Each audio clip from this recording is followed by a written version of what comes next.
अजिबात न बिघडता आतपर्यंत रस जाणार, पाण्यात न विरघळणारी, न तुटता एकदम फ्लफी होणार. तर आज आपण सर्वांनाच आवडणारं डेझर्ट म्हणजेच कापसाहून मऊ आणि रसरशीत अशी रसमलाई करणार आहोत. जिभेवर विरघळणारी अगदी पारंपरिक पद्धत वापरून म्हणजेच दूध फोडण्यापासून परफेक्ट रसमलाईची पद्धत पाहणार आहोत. बऱ्याच लोकांना रसमलाई बनवायला अवघड वाटतं, पण खरं सांगू अजिबात यामध्ये अवघड काहीच नाही. पण त्याआधी जर तुम्ही माझ्या चॅनलवर नवीन असाल तर चॅनलला लाईक, शेअर आणि सबस्क्राईब करा. बाजूच्या बेल आयकॉनला सुद्धा क्लिक करा, जेणेकरून मी जेव्हा जेव्हा माझे व्हिडिओ अपलोड करेल ना तर त्याचे नोटिफिकेशन सर्वात अगोदर तुम्हाला भेटते. तुम्ही एकदा या पद्धतीने रसमलाई नक्की बनवून पहा. बाहेरून आणणारच नाही, इतकी मस्त घरी बनते. तसं तर रसमलाई बनवायला खूपच सिंपल इन्ग्रेडियंट लागतात. दूध, साखर आणि काही ड्रायफ्रुट्स. आणि त्यानंतर जर आपण परफेक्ट अशा स्टेप फॉलो केला ना तर अगदी घरच्या घरी मार्केटपेक्षा सुद्धा मस्त अशी रसमलाई बनते. तर चला मंडळी, सुरुवात करूया आजच्या आपल्या या रेसिपीला. नमस्कार, मी वैशाली तुम्हा सर्वांचं आपल्या माऊलीज किचनमध्ये अगदी मनापासून स्वागत करते. तर इथे मी सर्वात अगोदर केसरचे एक 7 ते 8 धागे फक्त तव्यावर एक अर्धा मिनिटं भाजून घेणार आहे. अशा पद्धतीने आपण जेव्हा ते थोडेसे भाजून मग दुधामध्ये भिजवतो ना तेव्हा त्याचा एक सुगंध दुधामध्ये मस्त असं उतरतो आणि रंग सुद्धा गडद होतो. बघा, थोडंसं फक्त बारीक करून घ्यायचं, भाजल्यामुळे मस्त अशी बारीक थोड्याची पावडर होते. आणि त्यानंतर यामध्ये ना थोडं हलकं गरम दूध घालायचं. एक 4 ते 5 चमचे यामध्ये दूध घातलं आहे. आणि आता तुम्ही बघू शकाल की याचा रंग लगेचच मस्त असं एकदम पिवळसर झाला आहे.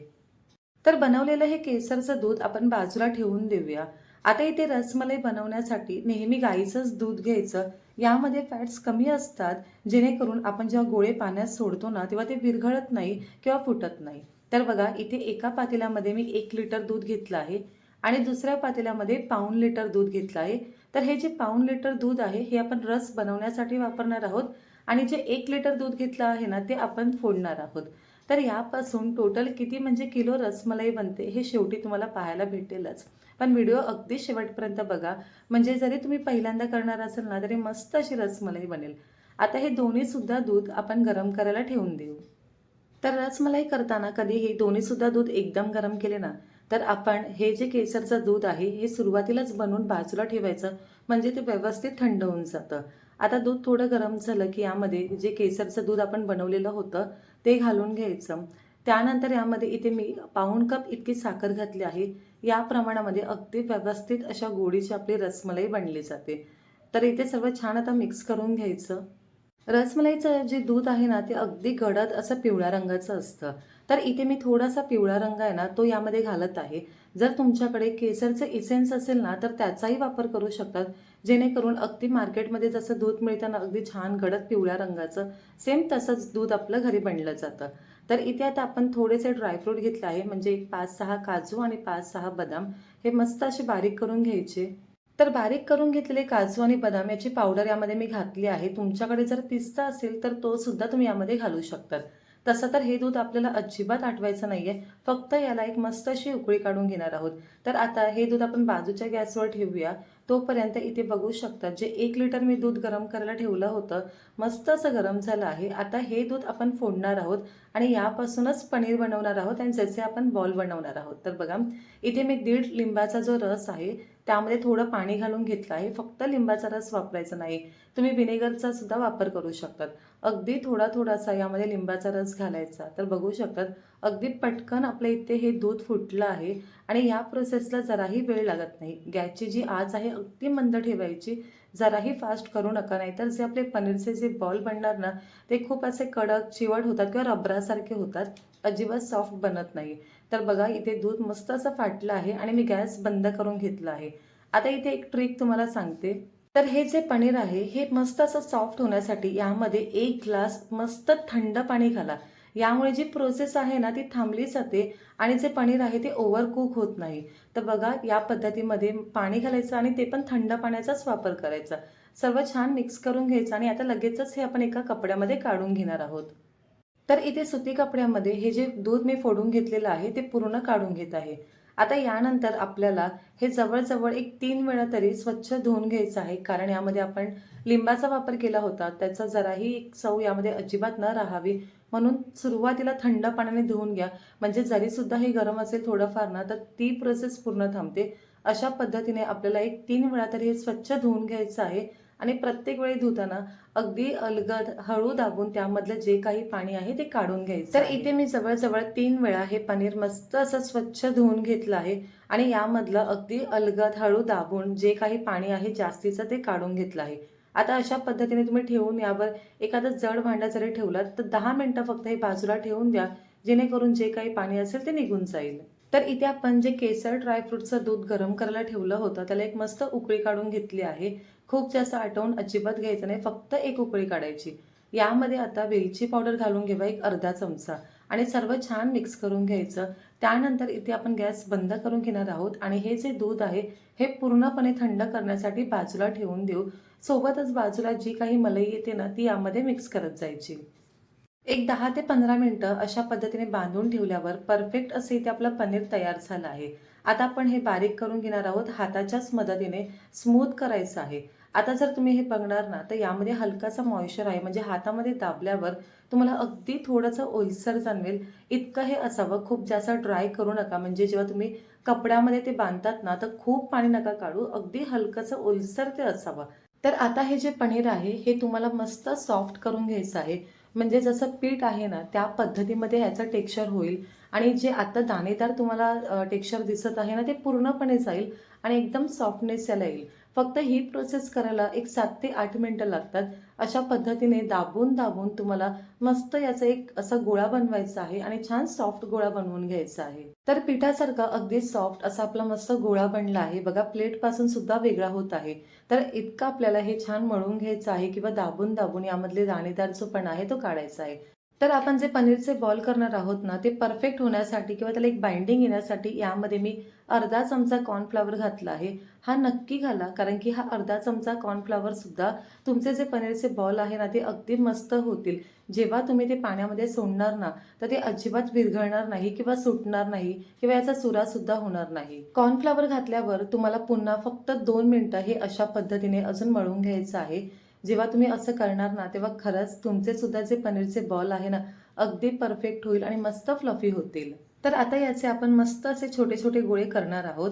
जर याला असं परफेक्ट टेक्स्चर आलं ना, एकदम स्मूथ आलं असेल, म्हणजे समजायचं की आपण जे पीठ छान मळून घेतलं होतं ना ते व्यवस्थित झालं आहे.